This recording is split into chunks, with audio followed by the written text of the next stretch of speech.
You subscribe to Pando? That's so hot.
All right, all right, all right.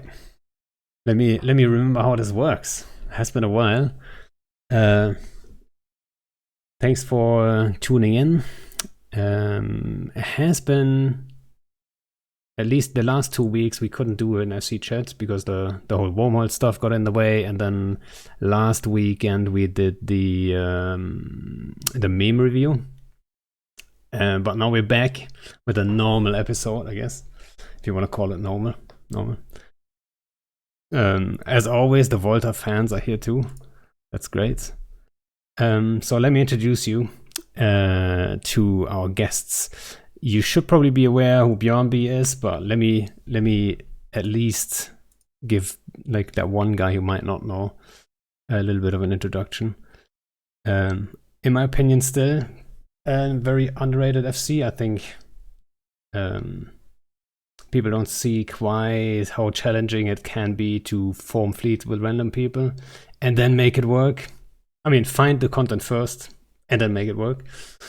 And not get killed by sneaky people trying to sneak in, let's say, smart bombing battleships into your fleet or whatever, right? Stuff like this happens, usually.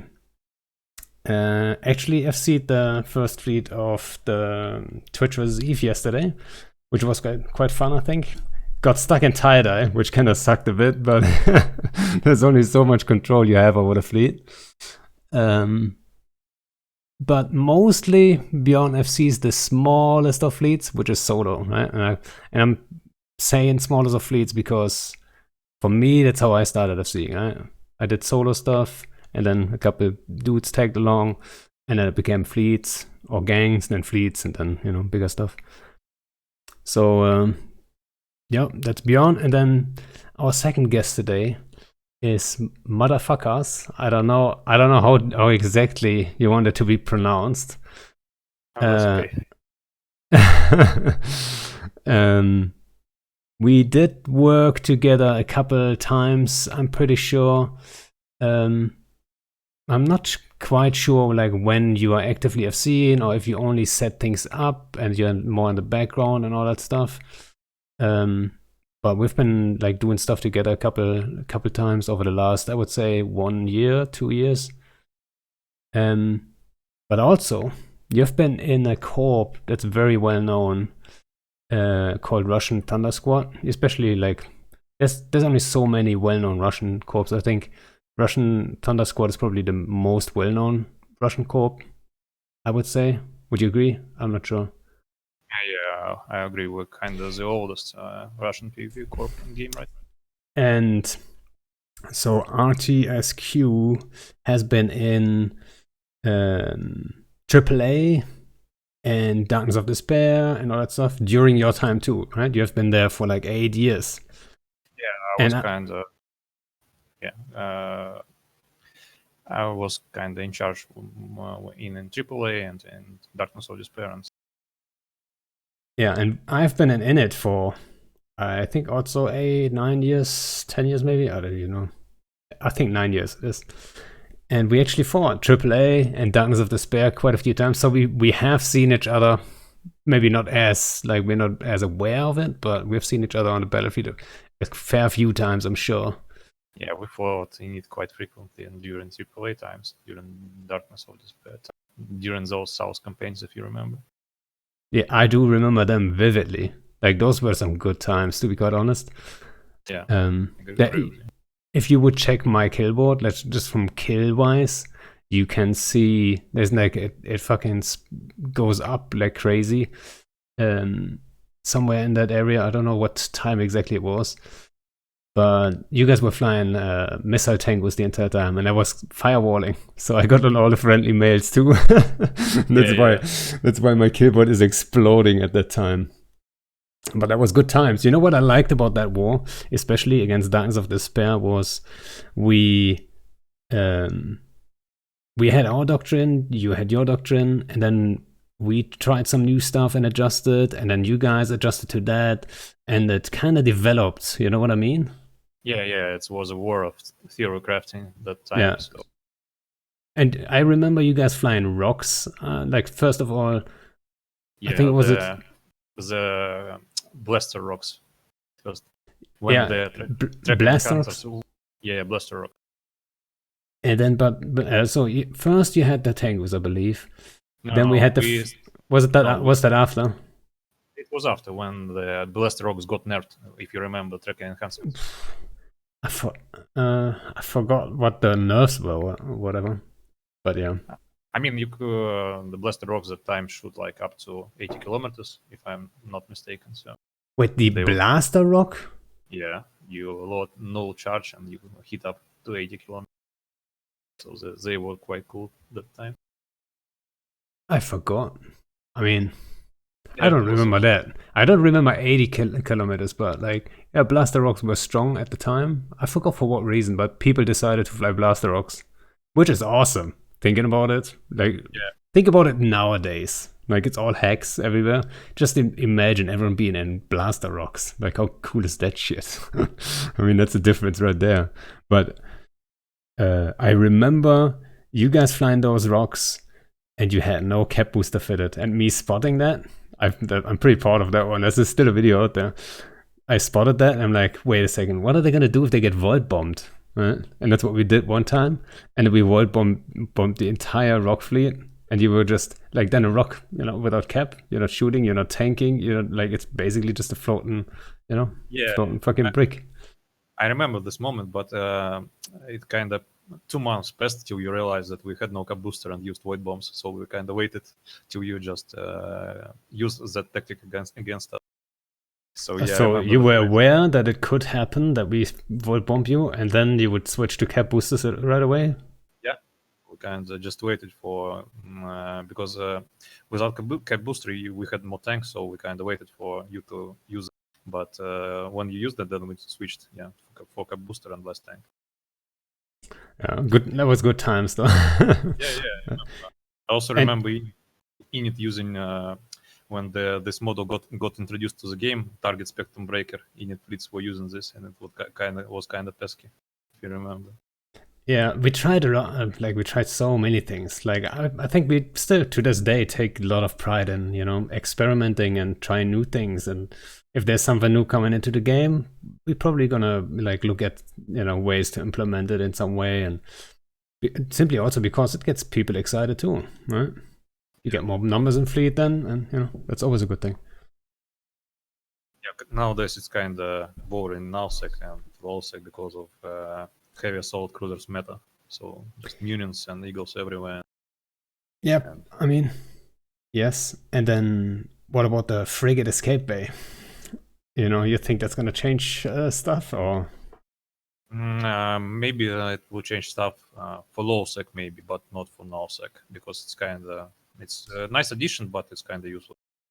Battleships needs something more rather than being just having a thing to save you.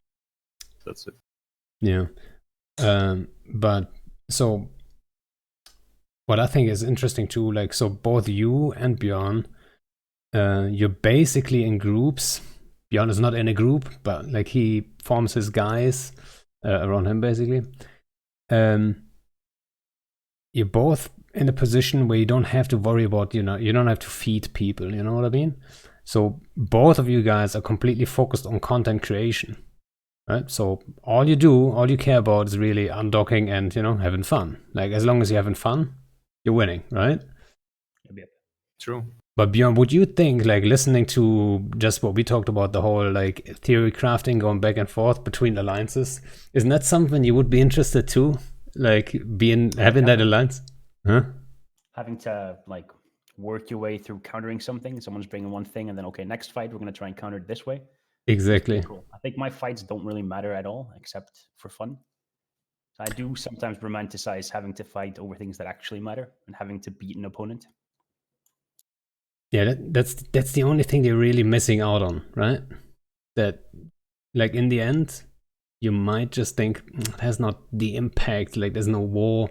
Like, people they're not skin in the game, No, it has its own players though, because I mean, a lot of people go into fleets with their alliance because they're being pinged and told to, and they don't enjoy it, and they just sit there and they go grind a structure and they're bored and they don't get a fight for several fleets in a row. Whereas I take them out and they get a fight within 15, 20 minutes, and that has its own kind of place in Eve, I think. Yeah, I would think it does matter a lot that we have,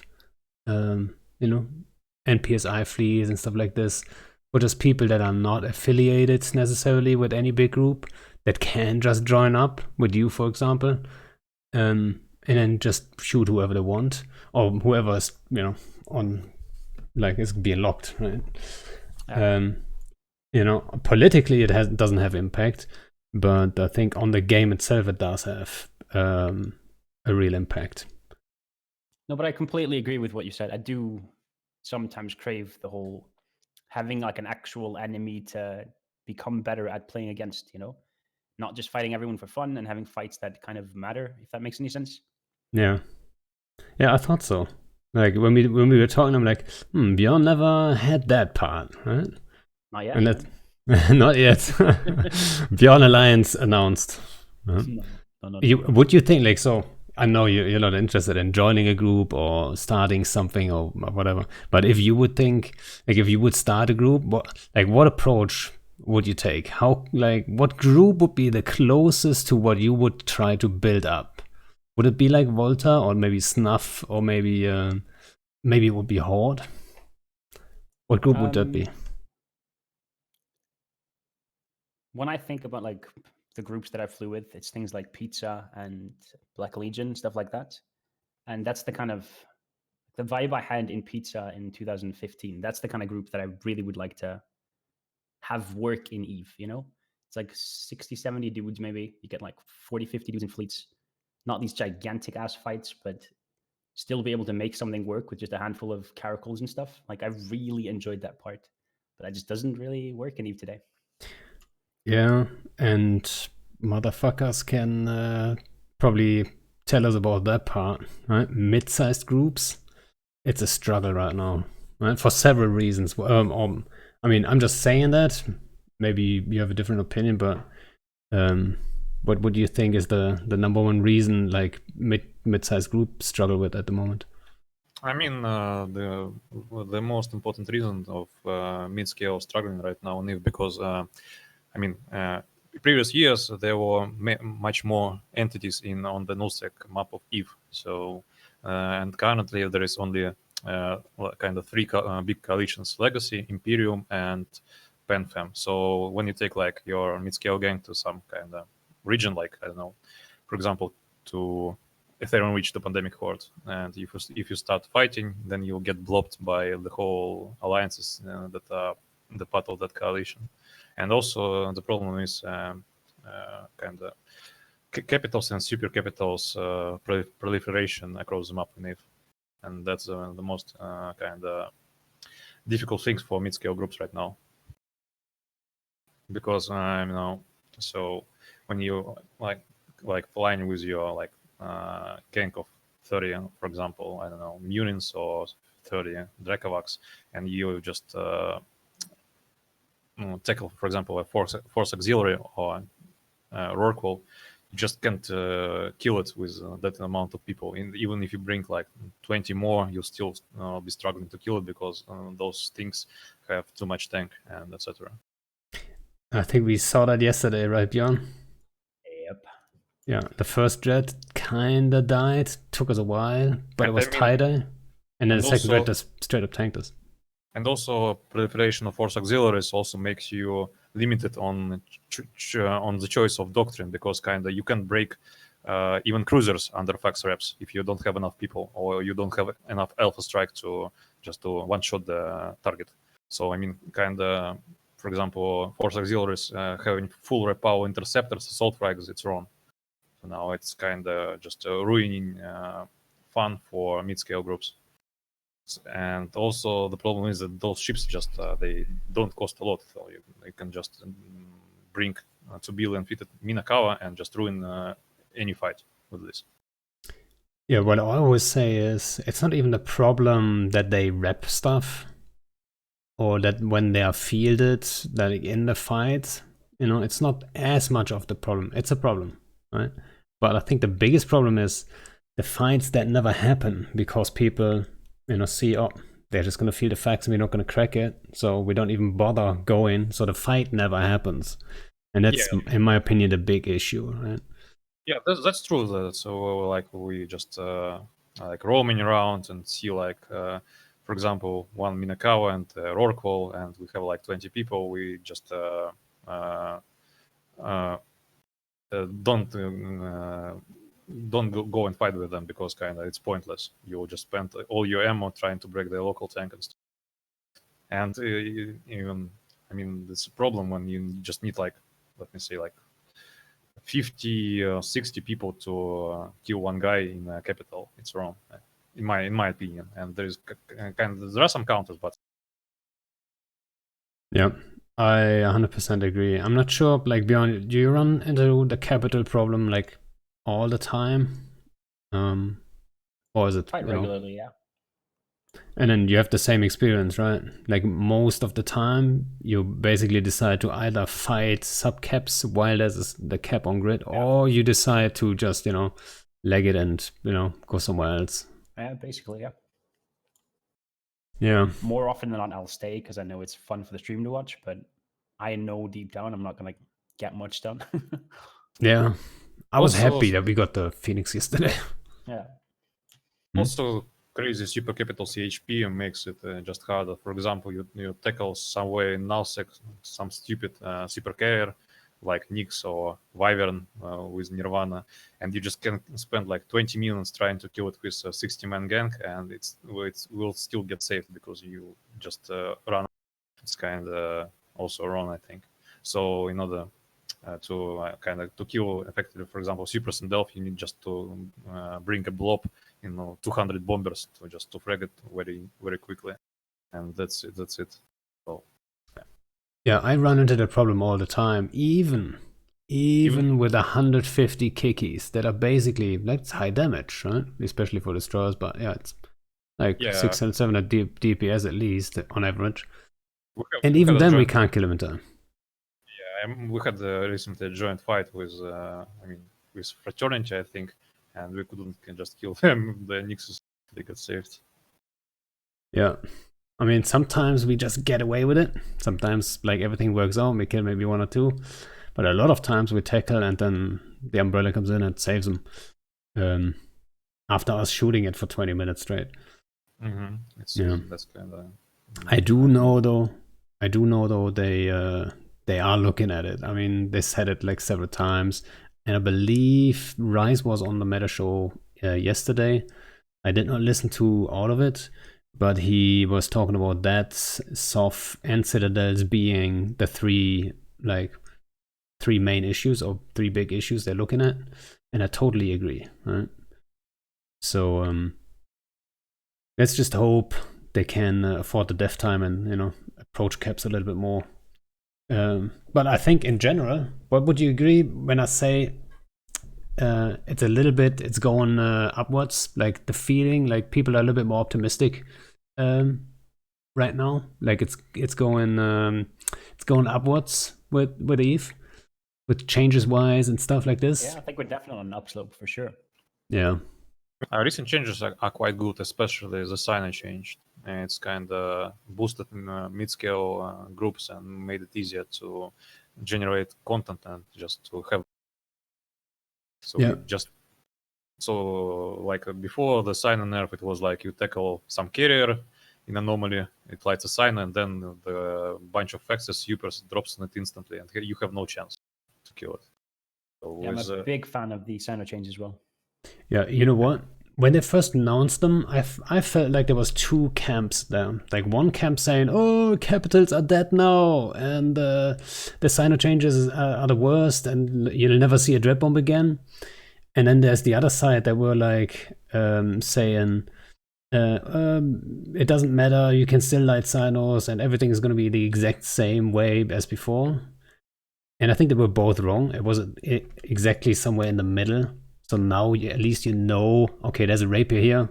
I know what's about to happen, most likely. Or we kill that thing in time, and only 2 of the 10 caps jump in, and then maybe we can take the fight, right? So it's a way different approach to it, right? So just not now. Umbrellas still work, but you kind of require some brains now to use it. Not just like the tackle guy just presses a button and got saved instantly. So it's it became much better. You know what? Looking back, I don't even know how we killed capitals back then. With signals everywhere. Like, how did we do that? I don't even know. And we killed a few, right? But still, like, signals everywhere all the time. Craziness.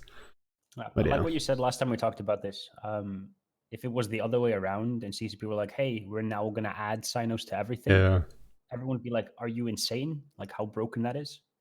Exactly. So if it had been the other way around the whole time, it'd only been Black Ops and Force Recons, and then they wanted to do the other way around, people would be like, what are you even thinking, you know? People would have gone crazy about that.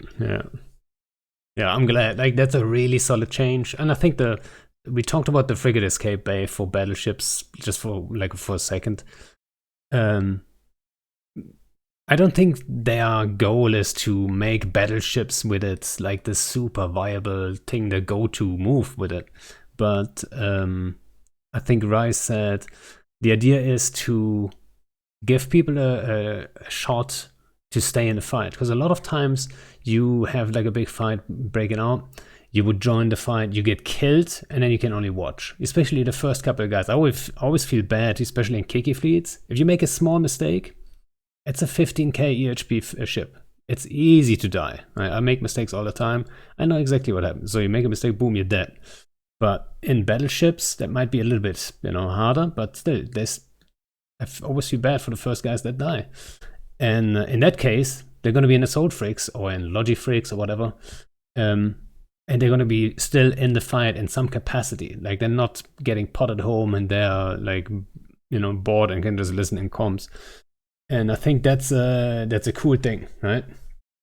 It's not going to make battleships the number one thing suddenly overnight, and it takes way more. But it's a cool feature for sure. Yeah, it's a cool additional feature, but kind of generally for battleship meta, it's not enough because battleships. Yeah, but what would you add to battleships then? What would you put on battleships, or what buff would you wish they give battleships to make it? To be honest, I would nerf the bombs. So because kind of the scourge of battleships right now, and the scourge of battleship meta in EVE right now is bombers. So that's why lots of people are taking heavy assault cruisers instead of battleships. I think, in my opinion.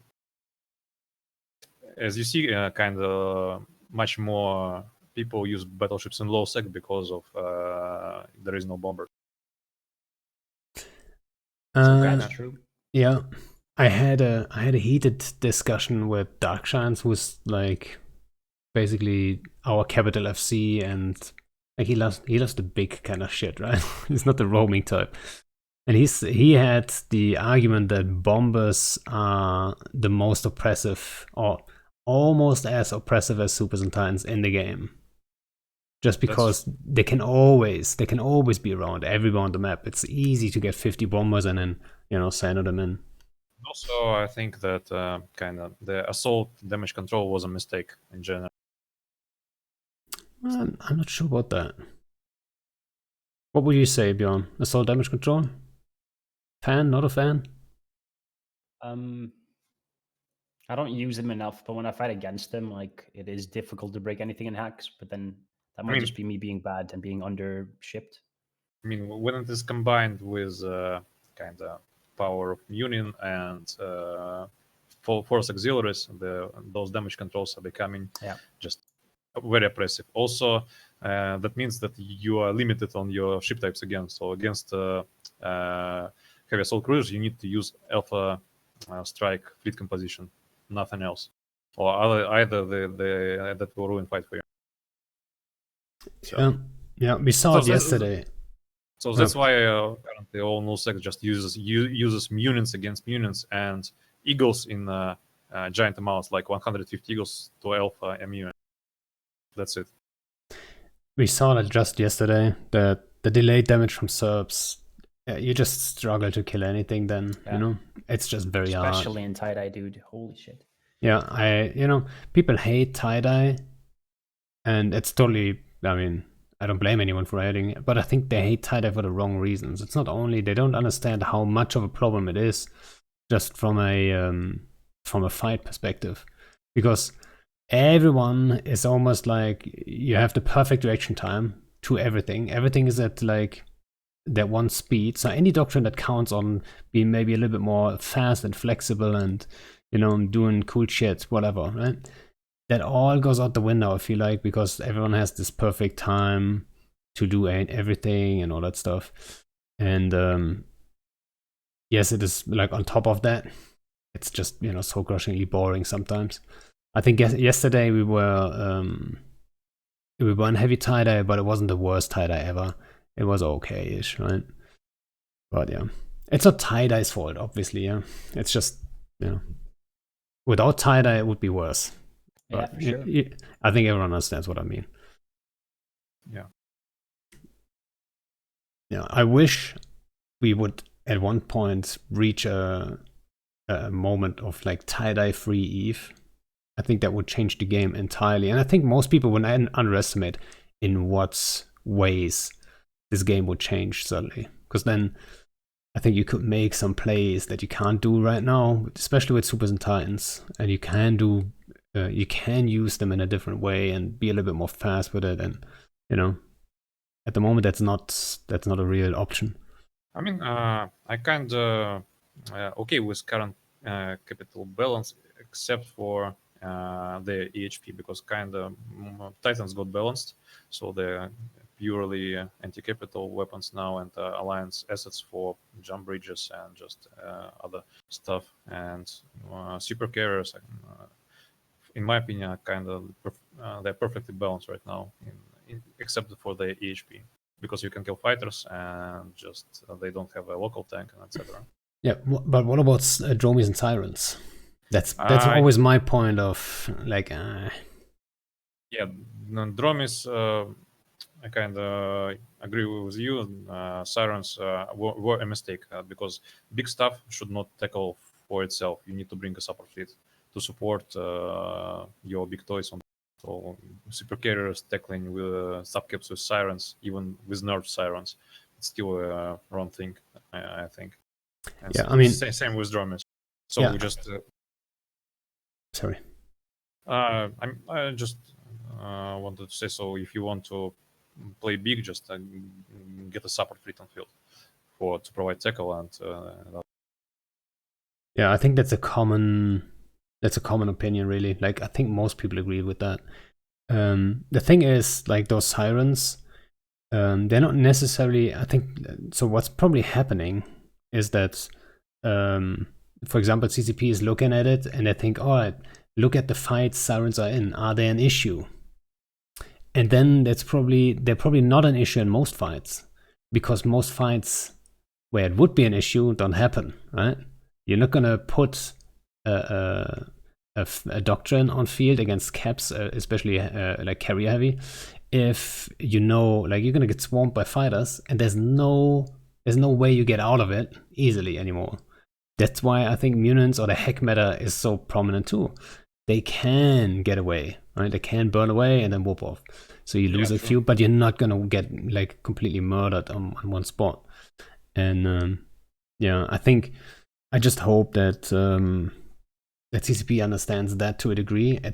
But it's not easy to understand, you know, because they can't FC, they can't lead in any groups. Now they can actually join groups and see it from the inside to a degree.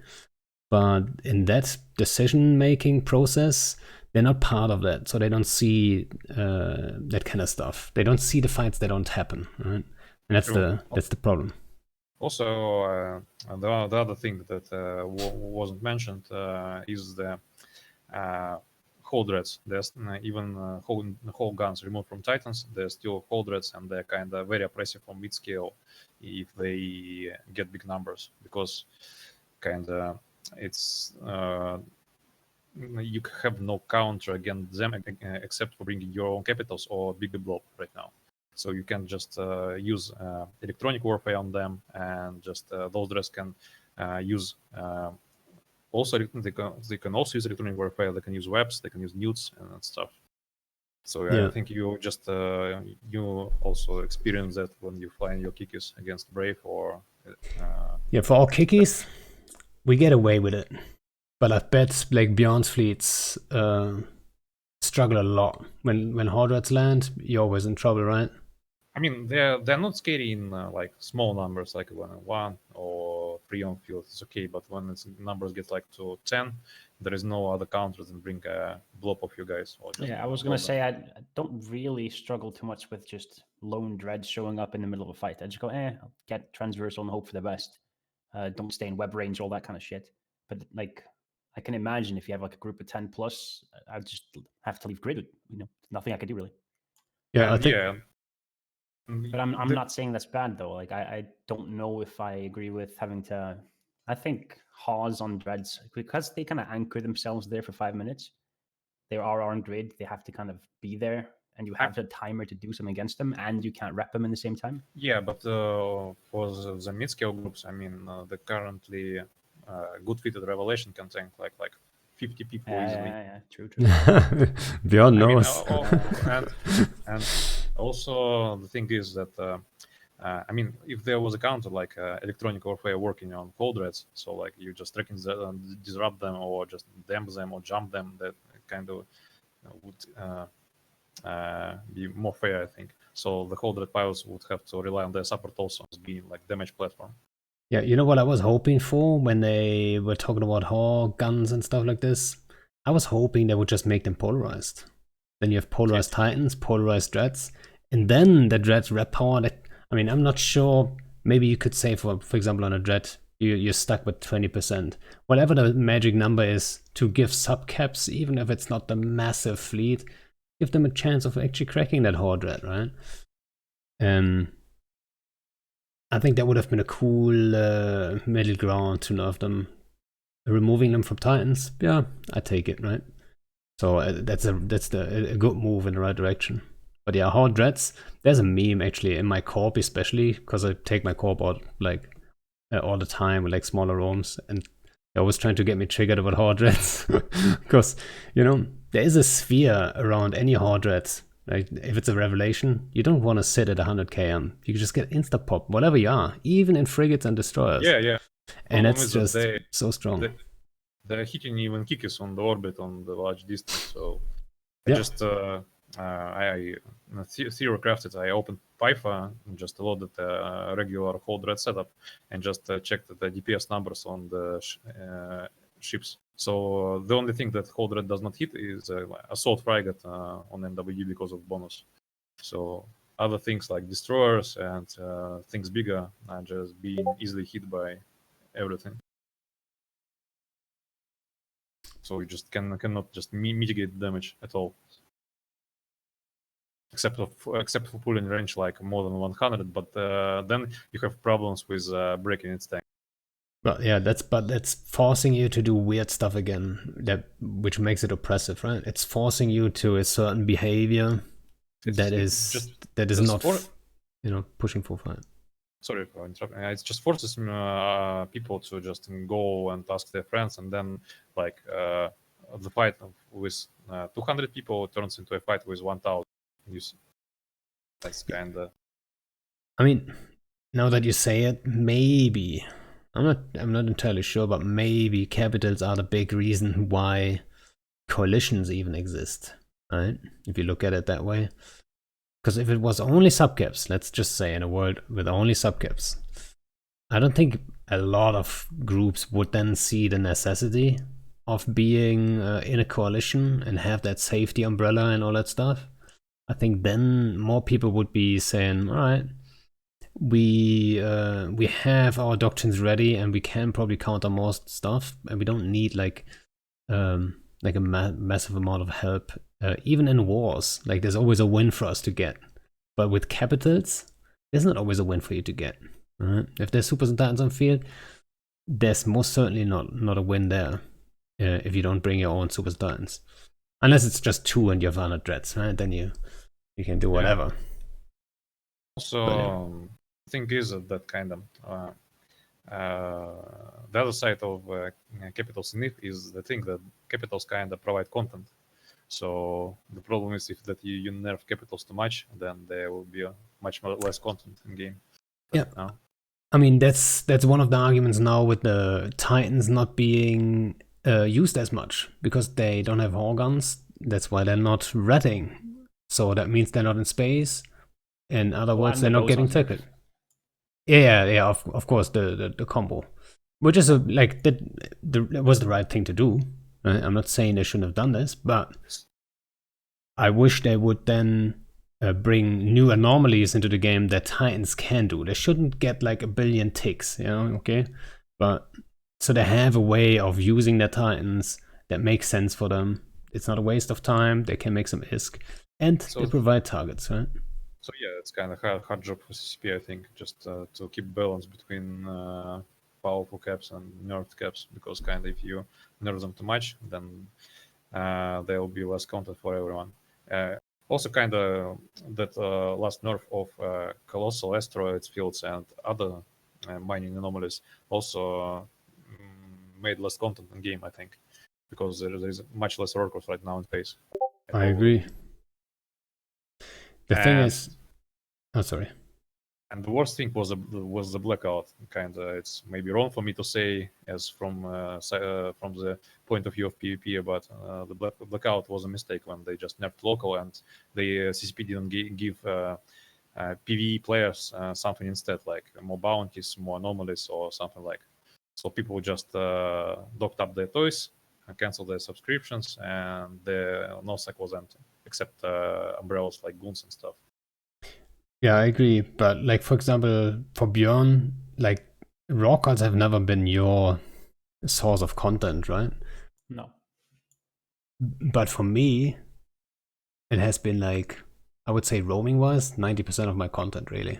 It starts with a raw card. I'm happy to fight any sub-cap fleet that comes in. Sometimes cap fleets do. But yeah, I always felt like raw cards are a really big content generator in the game. And I was sad when they nerfed the anomalies that hard that most people said, like, oh, I'm not going to rock out mine anymore. I mean, I still find rock outs, but they're quite rare now. So I agree 100% with that, what you just said. I had one question on my list that I wanted to ask right at the beginning. And I was thinking maybe I could do some cool stuff with like an info if I get that before a stream from people that from guests that come on, and I could like display it. So my idea is, if UFC, like there's a certain split of like areas, and I split it up into like theory crafting, then the FCing itself, so being on field shooting stuff, and then the leadership aspect of things. Right? So, for example, like making sure the doctrines are posted on forums and in game and whatnot, and making sure everything is smooth and lines, that kind of stuff, right? So, if you have 100%, like what percentage would you guys think each of you guys have in those areas? So, theory crafting, then FCing or fighting, and then leadership. I think for Bjorn, if I have to take a guess, leadership is probably very low because you don't have a group. Zero, yeah. It's probably just 50-50 for theory crafting things. I spend a lot of time thinking about comps and how I can do something different that works in today's meta, but with cheaper T1 stuff that I can regularly take out with a public fleet. So people don't care if they lose, under 100 mil cruiser or, battle cruiser or destroyer or something, but still have fun with it and be able to stay on grid. Now, they're never like min-maxed perfect fits or able to really take on like, the hotness, like Munin fleets and shit. But there have been like cases where the like weirdest combo actually works and is able to hold a grid and is able to fight back and get kills and have a lot of fun doing it. So I'll spend a lot of time just dicking around making fits and trying something new. And then the other half of the time, I'm just testing them with the public fleet stuff.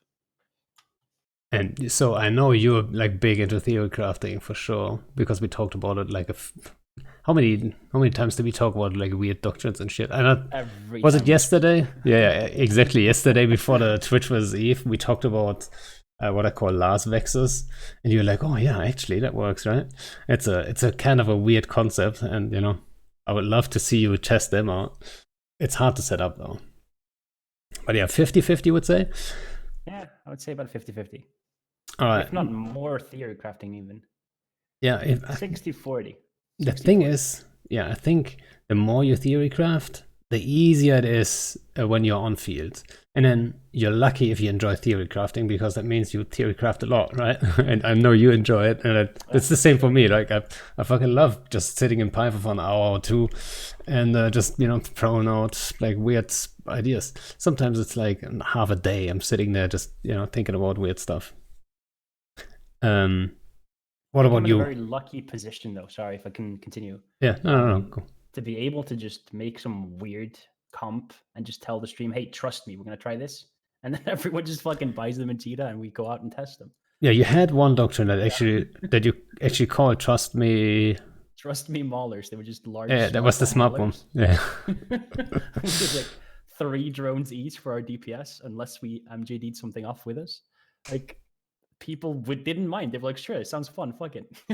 Yeah. So, get to test all kinds of weird shit. But like most of the stuff isn't dumb stuff like that though. You know what? I think that's an advantage a lot of new FCs don't understand. And I've been approached before, like by FCs, hey, I want to get into FC. What do you think I should do? And I always say, like, do whatever you feel like doing. The crazier it is, the better. Because if you announce, hey, we're going to do this crazy thing, like, there's not all that much pressure on you, really. Because it's crazy. Like, nobody really expects it to work. If it works, it's a massive win. And if it doesn't work, like, hey, it was crazy, right? It was kind of fun, right? And if I could recommend something to someone listening about that, like if you've been thinking about something that you think would work, go try it out. Like, don't hesitate. I remember way before I started FCing, sometime in like 2013 or something, I was ratting in dummies in Delph back then. And I thought, why don't people use sentries for PvP? And every time I brought it up to my corp, they were like, that's dumb. Why would we do that? And then this whole fucking sentry drone meta just emerged. Dude, I've got a funny story there. Yeah. It's just weird. Like, I kept thinking, like, why isn't this being used? You can assign them to people, because I was assigning like a sentry dummy to my Tengu to then just target paint the rats. I'm like, why don't I do this in PvP? I'm really bad at it. Why don't I try it out? And I never did. Hesitated, never did it. Left the game, came back, and it was literally just sentries online. I was like, what? You know what? We had someone named Antiochus Soda.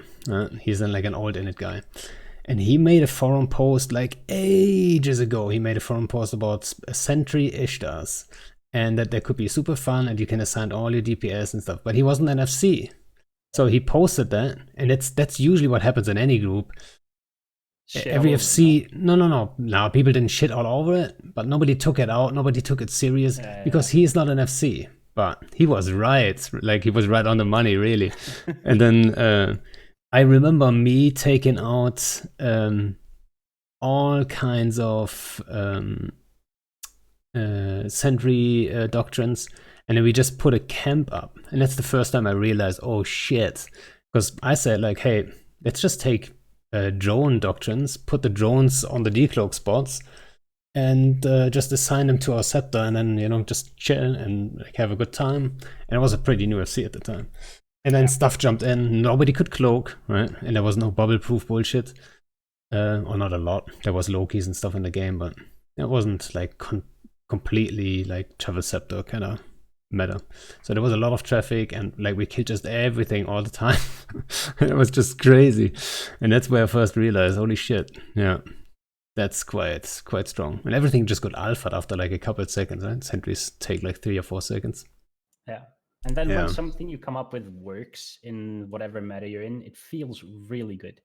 It goes kind of back to my fights not really mattering, but when we were doing the Frog Fleet stuff, just T1 cruisers that could snipe to just a little further than the Feroxes and Hurricanes, I needed something that I could take my fleets out in like T1 cruisers that could still fight a Ferox fleet or a what they called Hurricane fleet. And I was like, I need to then, like, how do I beat them? I can't sig tank them. I still want to be in cruisers. Right? How far do I have to push this to outrange them? And then using that with the command desis, I had such good success for a little while for it. And like after that, I just started getting chemoed all the left and right. But when it He started, was on like, my working adventure, by the way. yeah. Well, yeah. My fights didn't matter, but I could think like how strong that kind of tactic would be on like an actual strategic level, like fighting structures or fighting bigger groups, being able to just leapfrog around. And then lo and behold, not too long after, like the things that you guys were doing against apostles with ravens, I'd never thought about doing with cruise missiles. But then when it It's was just the like, DPS. Yeah. yeah, and the combined volley against them, and then we started seeing in the east, I think Preacher and C started doing the rogues sniping them as well. And of course, I don't want to take a public fleet out with nothing but battleships. I did it once, and we actually were beating some Darkness T3 cruiser fleet. That's the only time I've ever beaten a T3 cruiser fleet. But it's really fun when you theorycraft something and you think, okay, this is a tool that can work for this kind of thing. It's like a really cool part of the game. So Yeah. So actually, the whole like Frogger. So with the MGD stuff, you were actually the first one to take out a fleet with MGDs and battleships. So I did battle cruisers before, but I didn't do battleships because in theory I thought it's way too bumpy with the numbers we would need. Right? We would just bump all over the place. So I never even tried. So I thought it doesn't work because of the bumps. And then I saw you do it, and I'm like, oh, wait a second. Battleships, even with big numbers, do work? So I don't have to fly only Nagas, which at the time I did, or Tomatoes. And then that kind of switched it. I'm like, actually. And yeah, and then the Ravens came along. And that's the simple Raven, like the reason for the Ravens is like they just have the most DPS at the most range, right? yeah. And yeah, and then NC started countering with rocks, and then that's again what we talked about earlier, Mutafakaz, in a war with two bigger groups, and then they counter each other. Like we countered them with their capital, like they had a massive capital fleet we couldn't contest.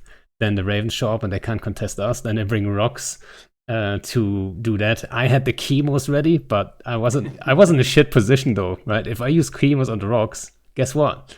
They also counter against the Ravens. So I didn't want to use the chemos, and then it was quite tricky. But it was super interesting at the time. And yeah, that's the kind of stuff I really love, like about theory crafting. And I remember also what was it again? The Maulers, the Trust Me Maulers. I remember we talked about that stuff right after you did that. And I was like, what about Cynobles? Maybe Cynobles can work. And that was one of the fleets that didn't work out. Like, there was an idea I had, but I didn't put in the time to actually think about every situation and stuff. And they kept out way too quickly. So my idea was, like, if you put it on a very fast doctrine, then you can smart bomb even better, right? Yeah. And warp speed too. Cloaky and warping through bubbles, and suddenly chemos. Well, chemos, I had chemos way before that, really. Like chemos, I had that in Python for like ages. And then actually they were way stronger for a long time because they got nerfed at some point, right? T3s did. And then I had to rework the entire doctrine, even though we never used it. And I didn't want to use it because I was flying Snatch. It's a fucking good counter against Snatch. So, yeah. But there's a video out there of me trying chemos the first time. And that's exactly, you can hear me like, I just like the feeling when something works out like that. It's beautiful, right? Yeah. All right. But so, Mutafakaz, what about you? Like, what do you think? How much percentage are you Theocrafter or on-field FC or like a leader? I think, what do you think? I would just think 20% leadership and 40-40 theory crafting and leading fleets on grid. So kind of every time we just lose a fight or just take big losses, I go to Python and try to analyze our mistakes, why we did lose some ships, or why did why we didn't kill that much stuff, and etc. So somehow our problem recently was when we used to fly Legion Doctrine. So the problem was Munins. And the problem is that they had good resistance against lasers, and the problem was their numbers. And we just were thinking how we can counter them, because making more HP in that case didn't help us. So that's why we came eventually to the idea of tracking disruptors, and it worked. So we're constantly analyzing our fights and just making improvements to doctrines. Yeah, and those legions, like I fought them once, but it was a weird fight because I was told there's a couple Volta legions, and at the time I thought like Volta, it's gonna be 20, 30 dudes, right? That's like the form in Lokis we go in. And I'm getting into system. It's like, oh no, it's 70 legions. I'm like, oh, all right, that's an info. It would have been useful, right? And then we had to fight your legions with Lokis, and it was quite a struggle. I managed to get some capitals free, but smart as they are, they warp into the next bubble on the Keepstar. It's like, oh no, it was chaos. But I remember that was a fun fight, and kind of the constant theory crafting is just the thing that is keeping PvP alive and if. But kind of in EVE 2K20, we have some problems with some ships being used too much and having no counter. No matter how much you theory craft. I did, like, right after that, I went into Python, obviously, right? Went into Python, analyzed the situation, and had a look like, what can we do? And I think I do know a doctrine or two that, you know, would do really well against those legions, but let's not talk about that, right? Let's see you next time. You still fly legions though, right? It's been a while since I saw them. No, we switched, and I told you the problem. The problem is assault, damage control, and faxes. And legions just cannot alpha stuff. Kill stuff quickly enough. So you just start shooting Munin, it hits his ADC, and then gets fax reps, and you need to switch, and that's making the situation kind of hard for mid-sized gank, like even you have like 50. So that is a problem. Yeah. That's why we switch to artillery Lokis, because you just lock a target, press F1, and here we go. It's kind of, I don't like this this state of things in EVE right now. So we just everyone is limited to using Alpha Doctrine for efficiency. Yeah, it faxes on grid. That's true. Yeah. Same goes with low sec battleship fights. Just people are using materials left and right because of this. Because both sides drops faxes, dreads, and to kill enemy subcapitals you need Alpha Strike, because otherwise you will. Sorry, because otherwise what? Won't kill anything. Yeah.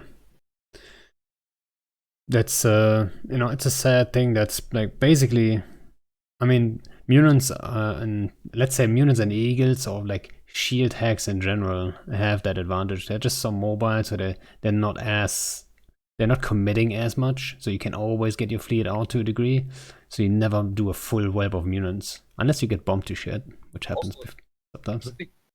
Sorry, the thing that I don't understand right now is that when you're fitting like Eagle or Munin with regular fit with like tank, MWD, full rack of long range guns, you don't have any problems with fitting. But if you try to fit a Zealot with like a proper tank, some damage mods, and full rack of heavy beams, you have to put like two ancillary rigs in it, otherwise it won't work. Yep. So it's kind of, I know it's broken. Same for the Ishtar. Same for the Ishtar. Ishtar struggles, and Demos also struggles. Yeah. What I thought would be a good nerf for the Munin is also, like, why is it cap stable on MWD? Like, let it be fast, but why is it cap stable on top of it? I never understood that quite. And especially after making an armor Ishtar E-War doctrine, right? Because I like the idea of having a DPS ship that also has like a second role. It's quite fun for the fleet members, because you know they have something else to do other than just pressing F1. And I think it's effective, but it's an armor, so that's already a disadvantage, I believe, just because of the rep cycle. And then also, it's not even, you can't get it cap stable with MWD. Like it's very hard to get it cap stable. You have to use drugs and all that kind of shit. It's like super annoying. And the Munin doesn't care. Munin just fucking cap stable easy peasy all day. You just don't have any problems with fitting it like full tank and full rack of damage mods and full rack of artillery. There is like currently Munin, in my opinion, has no disadvantages at all. It's fast, it's cap stable, it has a kind of good range, it has alpha, it has just very strong resistance profile and etc. So yeah, that's why the whole nullsec, if you open the killboard, you see that the Munin is by far the most used heavy assault cruiser in game. Yeah, and I hope CCP has an eye on that to a degree, right? But I'm not sure if it's the ADC necessarily all the time, but the combination definitely is yeah, it's a combination, I agree, but the most things is that it's resist profile, cap stability, just a tank, no problem with switching, and just what would be a fix you would like to see then? Like, what would you think could be one or two things that could maybe steer it into the right direction? CCP already done that with Ferox, if you remember. The Ferox got his fitting stats nerfed, like the PG was nerfed and speed was nerfed, and Ferox became kind of balanced battle cruiser. So, and the last nerf from Union, it was just not enough. So it just its speed should be reduced a bit, its fitting should be reduced a bit, and etc. So, I always argue that the hacks in general shouldn't have as much range. I think that's where the main problem is coming from too, because they have so much range, especially the Eagle. Like you're saying at 140, you still hit fine. It's a little crazy, right? I mean, I don't have the kind of the problems with the range of the ships, but I mean, their speed, their cap stability, and the also disparity between armor and shield heavy assault cruisers, it should be fixed. Yeah. And you know, Bjorn, you're probably in the same boat, like fighting mutants like most of the time. That's the go-to response fleet. Or yeah, what's your number one problem? Fighting though. No, I don't have any problems. Like oh yeah, I mean, a problem to solve. Fight and right now, if it's got to be Munins, of course. I mean, but there's nothing I can bring like you're talking about that has any, like if it's an undership thing, like a T1 cruiser comp, it's just not going to do anything.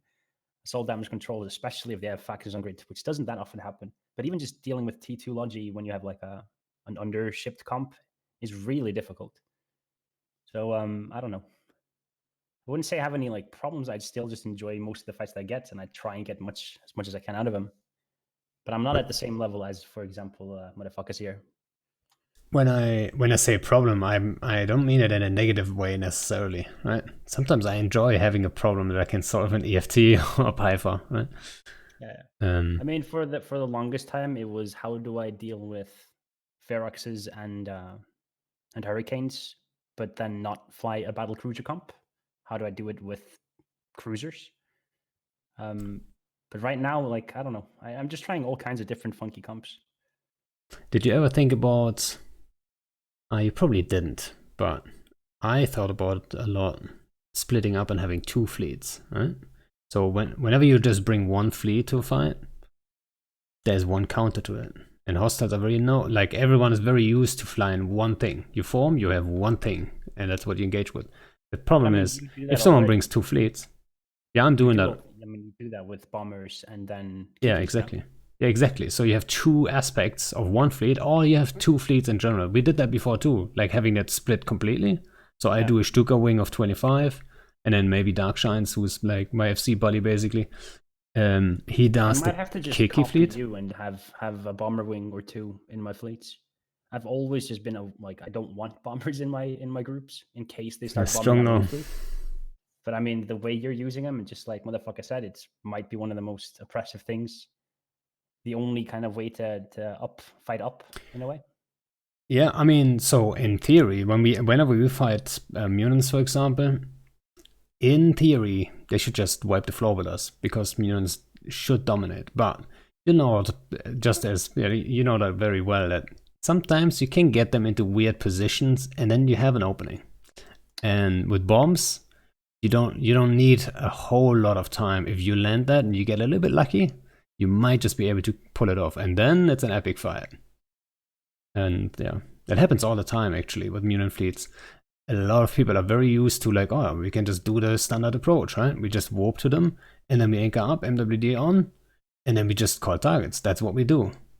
And they're so stuck in their ways that they don't even think about, oh yeah, we could get bombed because they have bombers with them. Or what do we do if we're kept on? Void bombs, right? There's a void bomb landing, and then you don't have an MWD. And then maybe those kickies can actually get under your guns. And then you start losing the entire Logi wing within like 1 minute. Guess what, right? So it opens up a lot, I think, right? To just have like that one extra thing. I think I just need to start copying you with that, like, to be honest. I've been thinking about it lately.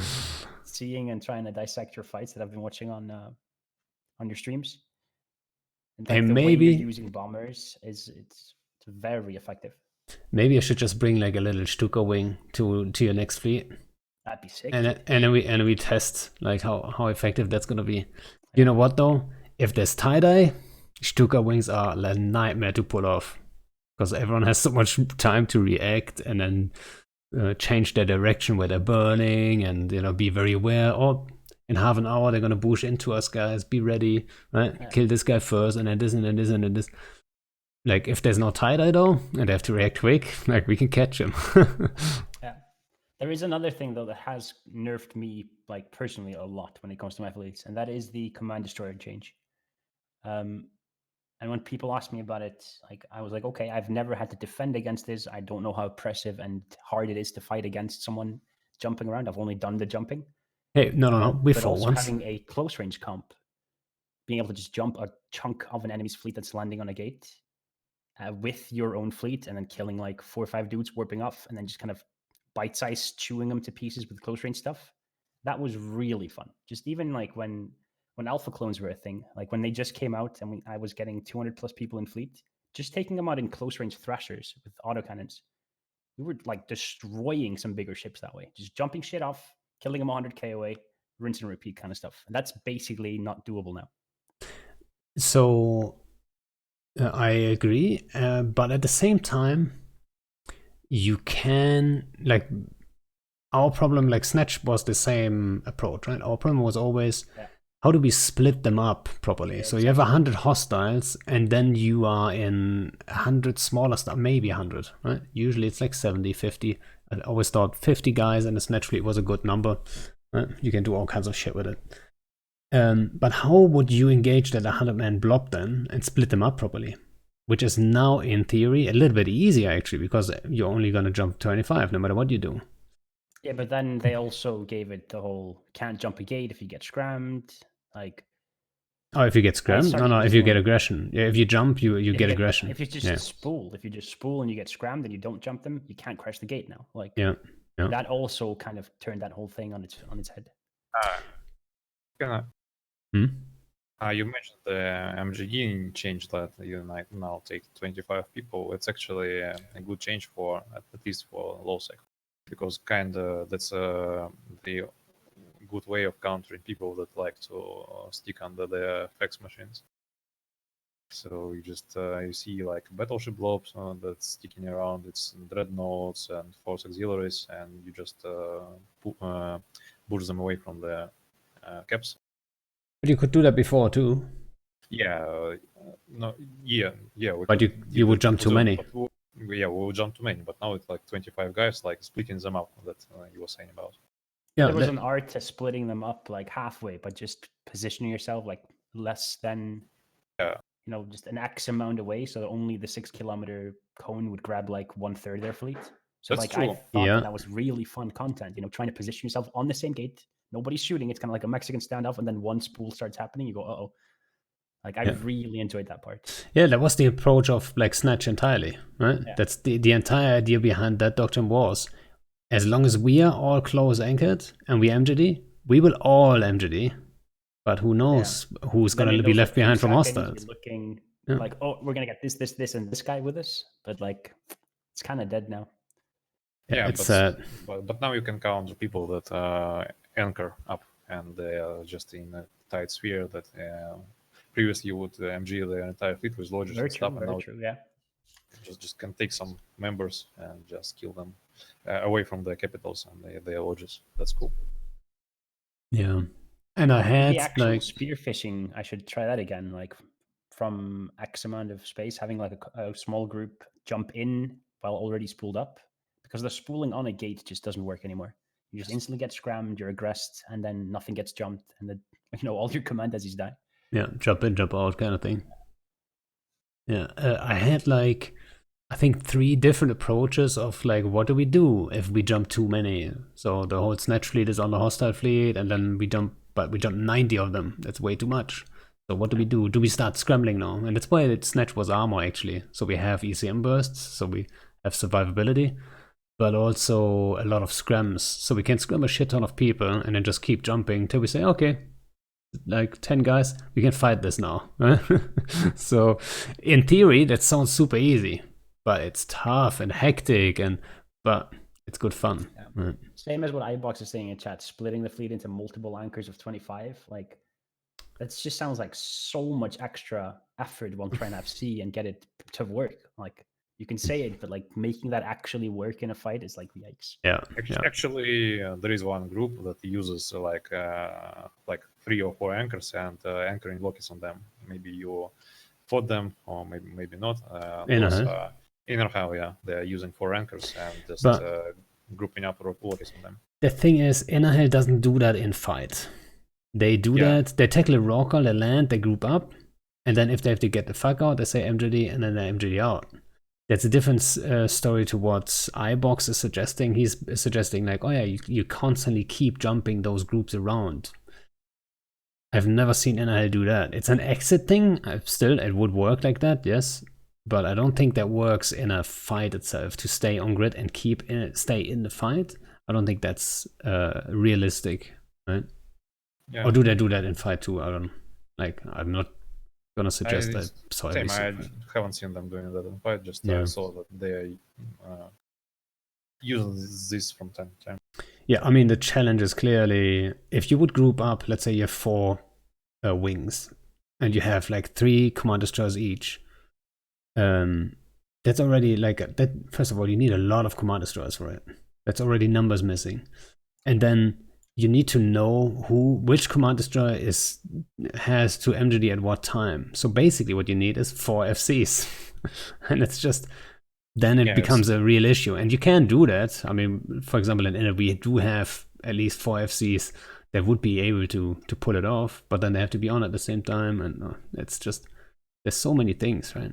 And then if you have it split into 4, let's say 3 of those in those 25-man groups are MDG desis to jump around. You have such little DPS left in that 25-man group, and they might not all be in range of that same target. So whatever alpha they throw out isn't going to be enough. It worked before, but I don't see it. It'd be really difficult to make it work now, I think. Yeah. I think they just went a little bit too far with it, but I don't want to. Like, I think I'm probably going to be coming off as a little bit whiny when I talk about the MJD changes. But yeah, it is what it is. What are you gonna do? I don't think they're gonna touch MJDs anytime soon.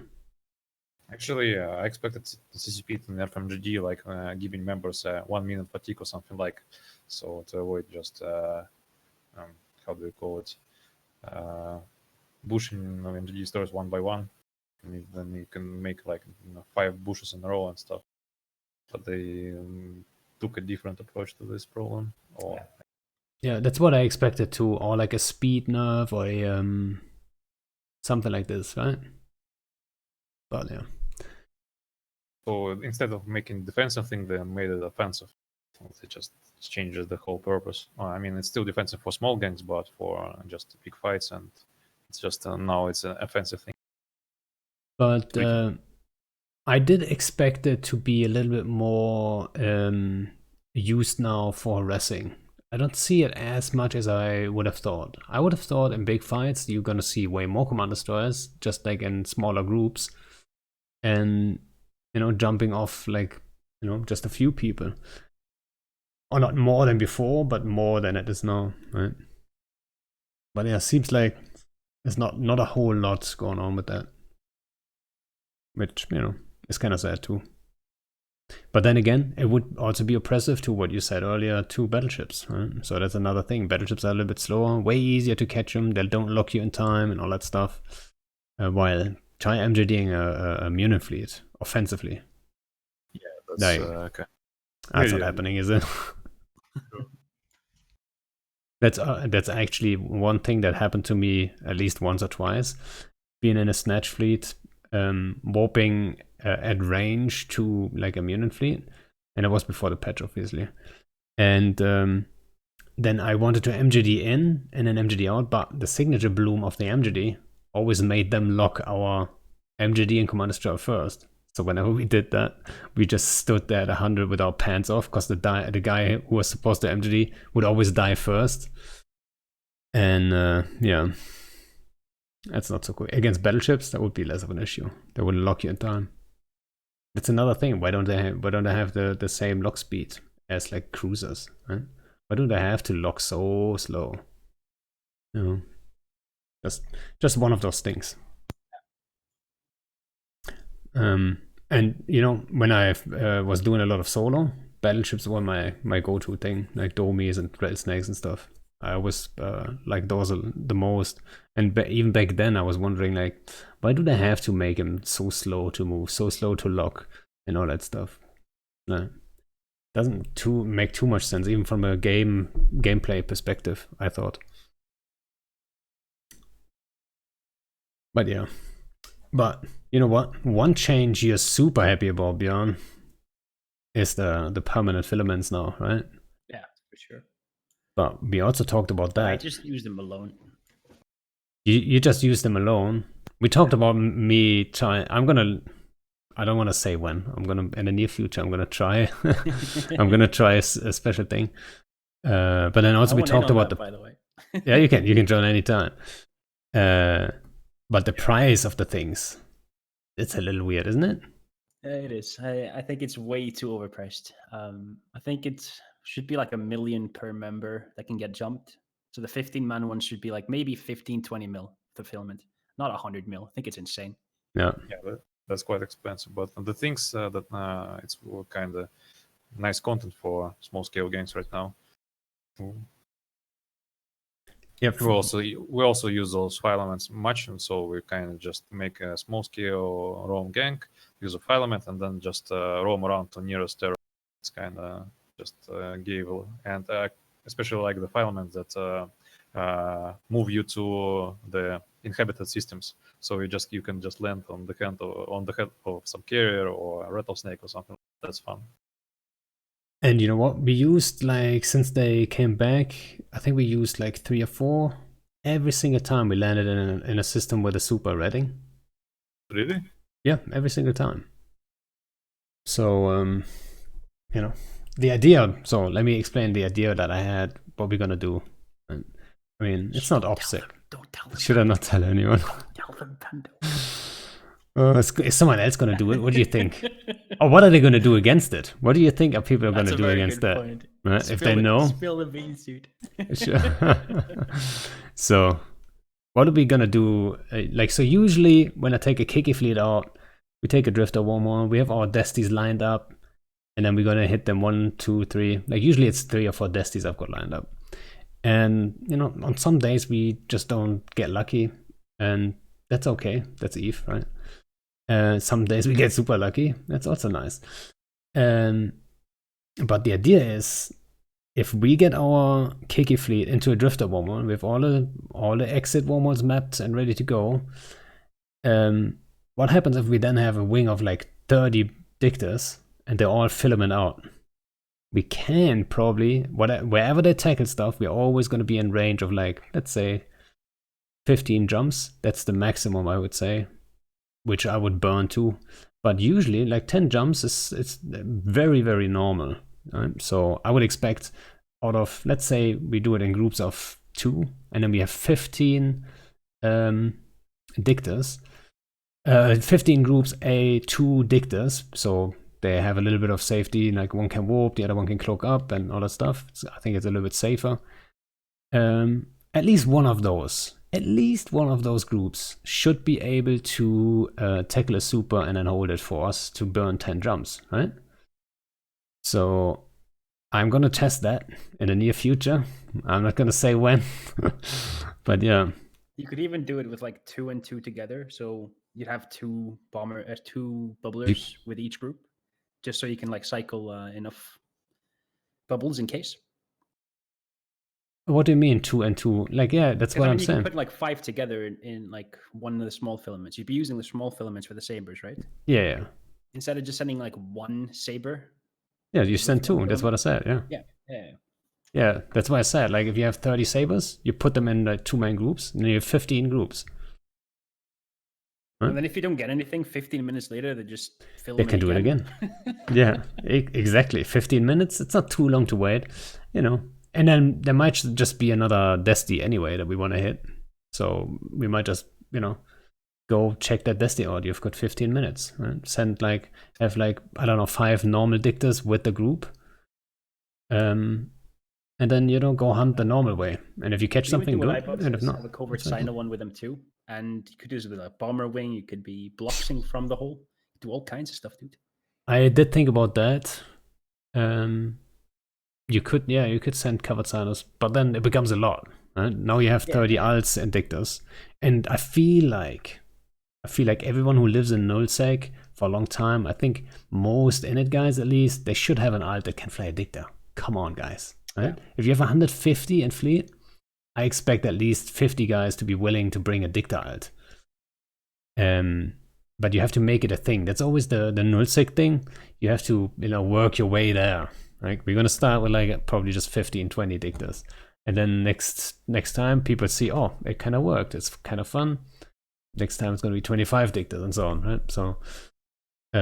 Same goes with like probing alts. Most people should have one, but are they all gonna be willing to, you know, dual box suddenly? Not everyone is used to this. Like everyone wants to just have a good time. So it becomes a lot. 30 dictors plus, let's say, 10, 15 probers and with covered sinos and stuff. But yeah, I'll try. It's gonna be a fun thing. It's gonna be complicated though. But yeah. Sounds like a secret idea. Yeah, let's hope it works. You know what's also fun then is those dictors. They can just form up in wherever they are. It doesn't matter. They can just filament from wherever. They can just join in the next cycle, right? Also, those filaments, especially those for 5 men, quite good escape tools, especially when they are being camped on system. When you just, for example, you went for a Rorquland umbrella, the enemy formed a big subcapital fleet, and you got stuck on the system, and they started to scan you, and etc. And you just use that filament after 15 minutes, and you just get out. That's kind of also. Oh, you mean for like a massive Kiki fleet? It's even you can use it even for Kiki fleet. Just every member has a filament, so. Yeah, it allows you to just escape camp, for example. I think that's basically the second really good part about this. Yeah. Right? So, for example, sometimes when we were using legions, we had legions and support in guardians and arms, and those ships do not have you can refit them to cloaky travel fit with nullifier and cloak, and so. When we got camped by, for example, by you guys or by XIX and other big entities, our legions refitted to travel and went back to the hull, and our lodges got stuck. And now with the filaments, we have more options. Yeah, usually when people get camped in, unless it's a real serious fleet, we usually say try to get the fight out of them, but if they don't want, let them go, right? Some people got mad at me before. I think Baltram was roaming not too long ago, and they all got stuck. They didn't have any filaments because filaments, it was actually in between when the filaments were not a thing anymore. and before they became a thing again. And then I told the guys to stop camping them in because, I mean, what? They're just going to save log, right? They're just going to save log that. That's not good for anyone, really. Like, do you want activity in the game? Like, everyone should want that. So, come on. They don't want to fight. They're going to save log. You're not going to catch them, so let them go. Like, whatever, right? That depends on the people, because some people like to camp you like for 1 or 2 hours, even more. They just leave a scout and some clock dictators, and when you start to log in and going to travel, they will just hot drop you from Titan or something. So yeah, those filements are quite good options. But that's EVE players for you, right? When they're determined and they fucking hate you, they're gonna camp there for a while. They're gonna try their best to make your day miserable. That happens from time to time. Yeah, that's why we have a responsibility to let EVE like never die. Because all the EVE players, all these sick people, we all gonna come over to some other game and they're gonna struggle against so us. Sorry for that game. They're gonna be in a whole world of shit. Everyone's getting scammed and stuff. It's like, I think that's actually what happened to what was that game Ari told me about? The dinosaur game. I forgot it. The Isle? No. Dinosaur game? Like, oh yeah, Ark Survival. Oh, I yeah, think. yeah. And there was a lot of EVE players there too. Yeah, I think we talked about that before. And a lot of EVE players were there too, and they dominated like a lot of those servers and shit. Yeah. That's gonna be a tough day for the MMO world if that ever comes. Just riding a dino and then like a whole fleet comp of different dinos shows up. I can so imagine it. It would be quite fun, right? To just fucking pile onto some game with like all these EVE nerds, like 150 people. Instead of kickies, we just form like velociraptors and then just, block people. Actually, there is a game, if you heard about it, Albion Online. You probably should. I have heard about it. People kept like all the time. People try to drag me into other games. Oh, let's play this and this. Right? I mean, it's kind of have the similar gameplay to EVE Online. So, but instead of spaceships, you have like balls and swords and magic and something like. Is it good or? It's kind of it depends what you like, more fantasy universe or sci-fi universe. But yet in terms of PvP, it's quite a good game. Yeah, it still has full loot and stuff. Yeah, I've heard good things about it. But yeah, Albion is EVE for lazy people. There you go, William with the wisdom. For me personally, I just like spaceships more. That's why I stick with EVE Online. There's kind of no alternative on the market right now. Yeah. Maybe Star Citizen in 2050 when it finally gets it. I wonder if that ever, will it ever come out, really? Yeah. It probably will to a degree. Like, but it's not going to be what they promised, I think. Sure about it. But like when it first was announced, or the first year when it was in development and stuff, I thought maybe that's actually it would have the potential to maybe kill EVE. That's what I thought at first. I'm like, oof, that could be bad for EVE.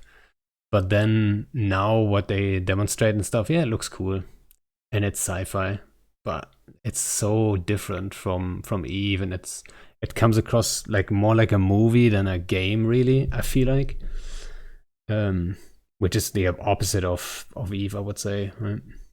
Yeah, they just decided to take on too many things at one time, like space, flight, third-person action shooter, and etc. I just I don't think they will handle it all in one product. That reminds me of Project Nova. Or do they have actually a new name for it? I think they're renaming it or rebranding because the concept changed so much. They're not calling it Project Nova anymore. Is it a Project Legion or it's a new? So I think Project Legion was the name of the combination of Valkyrie, EVE, and Dust. And then Dust is dead. Then Valkyrie. I'm not sure what's happening with Valkyrie. And then they said, okay, we're gonna do a new shooter, which is Project Nova. And now they're saying, okay, over time, the concept of Project Nova has changed. And that one demo they did was kind of disappointing, I have to say. It kind of just came across like a generic shooter, right? It was like, Actually, I'd rather play Quake 3, to be honest. actually, Dust was kind of fun stuff, but the thing is, it was a PlayStation 3 exclusive, and that's what it. Yeah, I think we all agree on that one. Uh-huh. I think if it was like cross-platform game, so I think it would be still alive on PC. Yeah, maybe. And I think what the big idea is, because so that's the reason why the first Project Nova thing, the demo and stuff, didn't really get any hype, was because it was just a generic shooter. That's all it displayed there, and nobody was talking about the concept like a Dust 514. Dust 514, I thought, was the best idea ever, to link it up with Eve and then connect it, and it was a special thing to it. So it wasn't just like, oh, let's do a shooter. No, it was like, oh, let's combine these two games, and this is a shooter and this is a space game. And I thought the idea behind this whole thing, that was fascinating, right? Especially because it could bring in younger shooter gamers who then later on go, wait, this is connected to a bigger, kind of more mature game, and then they would end up becoming spaceship pilots too, and go, holy shit, I used to get orbital bombarded, and now I'm doing the bombarding, you know? I think that the CCP managed to stick the Dust on PC to soft mechanics, it would be fun. So you have one window with a shooter and second window with your battleship. Getting paid to log into both. Yeah.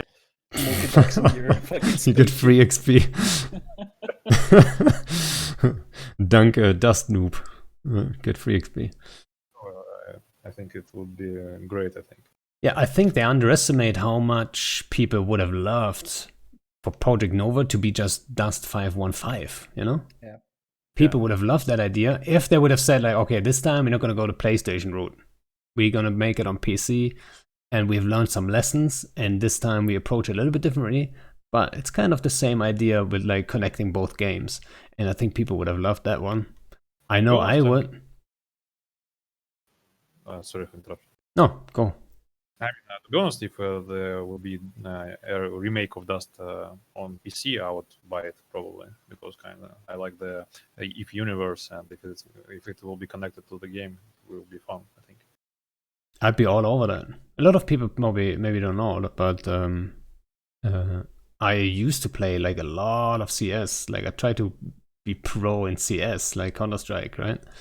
And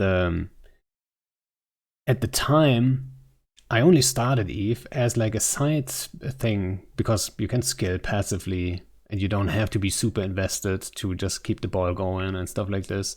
So Eve was my balance to CS at the time. That's why I started. And I can totally see that. And I mean, obviously I was way younger at the time. And I can totally see that nowadays too, that people would have then an easy connection there, right? So if you like this shooter, which is then Nova maybe, or Dust 515, maybe that's the new name. Maybe we cracked it. I don't know. But I can totally see people loving the shooter and then looking for like a balancing kind of thing, like something small, like slower because they don't feel like, and then just saying, oh wait, I'm getting blasted by Megatrons. Like, what the fuck is this even? And then I play Eve instead, which is a way slower pace, obviously. And I feel like if you create a shooter and you hit the nail on the head really with it, like an MMO shooter with a good crafting element maybe, right? That could also revitalize entire Eve. Right? If Eve is in a good place, which we're going for at the moment, and then this game comes out and nails it. Yeah, but it has to nail it. It has to, that's really difficult to do. There's a lot of shooters out there that are fucking fantastic. Yeah, that's why you need it. Like if you compare what they were thinking about doing with Nova, and then you compare it to something like Tarkov or to other shooters out there, like so far behind, if you know what I mean. But that's why you need a special concept. That's why a generic shooter is not enough. That's why you need the connection with the other game. an MMO style, not a please CCP listen, don't do a battle royale, please don't. Right. I mean, it might just get the numbers anyway. People fucking jump on every new battle royale apparently.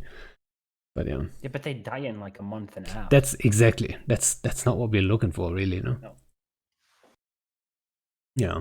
I hope they have like a. They've got some bright heads there, so I hope they have like a cool concept and they can present it soon. Maybe that was the idea for FanFest. So what do you think they're gonna announce?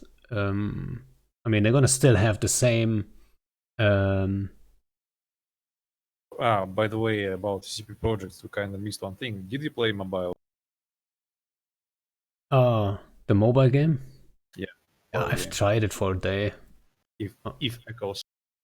Yeah, no, I've tried it for a day, but like I'm not sure why I would get into that, to be honest. Actually, well, what I liked in this game that that it's kind of even line with everyone starting from without anything. So and it was very kind of fun in terms of PvP. So you just take one destroyer, go to nullsec, and have lots of PvP that you won't ever have on Tranquility, right? So it was kind of fun. But that also has to do with like people, like the server being super active, right? Yeah, that's true. I mean, look at it. If I repeat myself, I have that said at least 100 times. But if the server had like, or if Eve had like 10 times the numbers of players, a lot of the issues we talked about, like Munon meta and all that stuff, probably wouldn't be as much of an issue. We wouldn't see it as much of an issue because we would just be busy shooting each other right now, right? Yeah, So, I agree. But I just mentioned this project because it's kind of, I think it's will be one of the most successful CCP projects apart from Eve Online, because the game is kind of good for mobile game. So yeah. All right. I'm reading in chat. I hope Manka's wrong. Shiny Boy lost all the kickies. I hope you're wrong.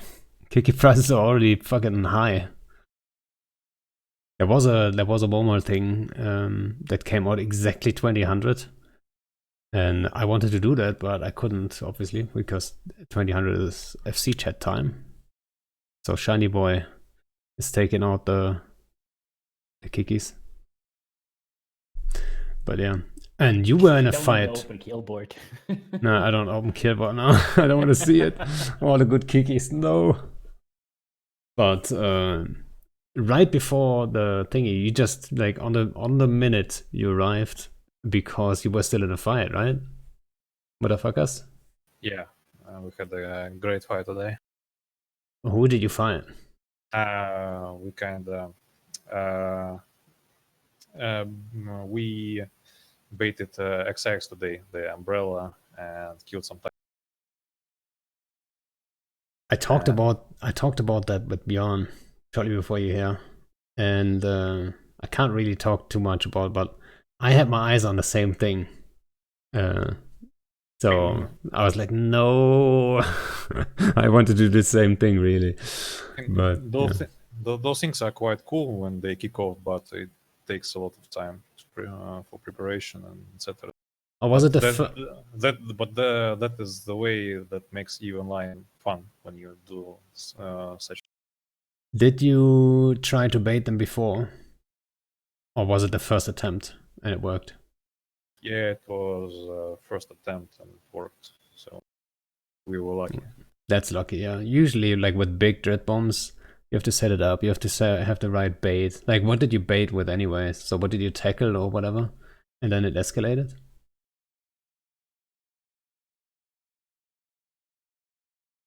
So I put 3 dreads on Aurora, right? No, we were just we found the proper hole and were roaming around the constellation, our dictors, and found a rating mothership. So when then we came with our Lokis and tackled it and just dropped our. I was on talking in stations earlier today, and right after we finished, Vili was talking about like trying to dissect the fight, just watching the kill board. It was really interesting. He was like dissecting the whole fight, talking about like how they probably brought way too less, not enough faxes, and he was like going through the whole like as it was happening and kills were coming in. He's like, yeah, they're probably in this kind of stage of the fight now where they can't really break that, so they're trying to take sabers away. Like it was really interesting just looking at like a kill board feed on Zkill and having him talk through what was happening without actually being there. It's pretty funny. Yeah. Oh, I didn't know you weren't talking in stations earlier, yeah? Oh yeah, I just dropped by and they're like, hey, you want to come talk? Sure. No. I mean, you also spontaneously jumped in here because we're just talking and I'm like, hey, you want to come on? And yeah. We always we always have such an easy... Yeah, I spent a lot of years never being on any of these shows and I kind of enjoy them now. Yeah. And we always have an easy time talking about anything, so, you know. It's probably not going to be the last time I'm going to invite you. Alrighty. What else do we have on the list, though? Oh, and that fight. We tried the exact same thing, and for us, they didn't buy it.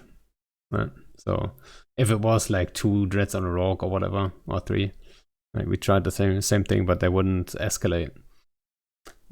You know, that's how it is sometimes. It's kind of those ops are dependent on many random, like how do you call it? Yeah, circumstances. Many random circumstances. If all stars align, you get something. Or sometimes you can just waste all your dreads and don't kill anything, like it was with XIX in Tenerife, when you remember the Gundren. Yeah. Oh yeah, the one. Yeah, the infamous Pittsburgh got kicked kind of going dread bomb. Yeah, because sometimes so you can just count all things. So sometimes things go wrong. That's why it's so hard to. So someone in chat says Pittsburgh strikes again. Actually, was it Pittsburgh in dreads there or what? This. Huh? I don't want to comment on this. Oh, alright. That's fine. Chosu set it up. Chosu is one of the names on my list too that I need to get on FC chat. I've never talked to the guy. I don't, you know, he's pan fam, so there might be a chance. Also, he says like, "Oh, fuck you," which is fine too. But it seems alright. So yeah, he's a good guy. Would be interesting to listen to him. Yeah, I know. Like he was also behind the dread bomb on those on the big locust fleet, right? That they call it. I think he had the most, you know, his hands in there the most. Chosu is just taking credit for Pittsburgh. I don't think so, but hey. Shake my head, Chosu. I'm not sure. Like, is that a good thing or a bad thing? I think he is very active with like dreads and stuff like this. So it's gonna be interesting to talk to him. But yeah, that's another thing. If you put yourself out there, as you can see it now in like chat, like everyone has like an opinion, right? And I think especially for you, Bjorn, you put yourself not only out there, but you like have like a cam on and you do it like for hours straight, and there's no secrets whatsoever. Like everyone knows exactly, like everyone can see every mistake you do and all that stuff. And then people very quickly have an opinion of you, right? And then there's always these two sides. It's kind of weird sometimes, isn't it? I mean, it's just what I'm used to now. But hearing stories when people have like whole teams that help FCing things, I'm like, holy shit, delegating all this stuff. Yeah. I don't have that. Well, I do have a whole team. Like I have a really good team by now, right? Like, and I enjoy this team play aspect of things, right? Yeah. I've got my Norman seeding stuff. You saw him yesterday in Fleet, right? I didn't have to worry about any of the seeding part for Jan or whatever. Then I have people helping me with the mobile stuff. That's all bookmarked. Someone's in the mobile giving wopens. Then I've got Ari, who's like my #1 dictator. And in general, like for cohort stuff, for example, if Mutafakaz and I set something up, we want to do a dread bomb, I'm not gonna be on comms with like the other fleet. I'm gonna do just my fleet, and then Ari is gonna be on comms with him. And then there's gonna be someone, maybe is Logi Anchor in certain fleets and stuff like. It's really nice to have that team play. It makes it also more enjoyable in general. Not even is it gonna be like easy on me and more effective at times, I think. But I agree also with you. I enjoy it, right? I It's agree with really, you. yeah. And you have a team too, I would guess, yeah. Yeah, kind of. If you want to run large fleets like 100 plus more people, uh, then you need to have a good FC team, because kind of you can be very skilled FC and just etc. etc. But for running fleets properly, you need like five or four, 6 people that you can rely on. So when we when we were fighting you like in 2013, when you were in it, and I FC in Darkness of Despair, I had like FC team of 6 people running all things that I asked them to. So yeah, You know what? FC team is very important.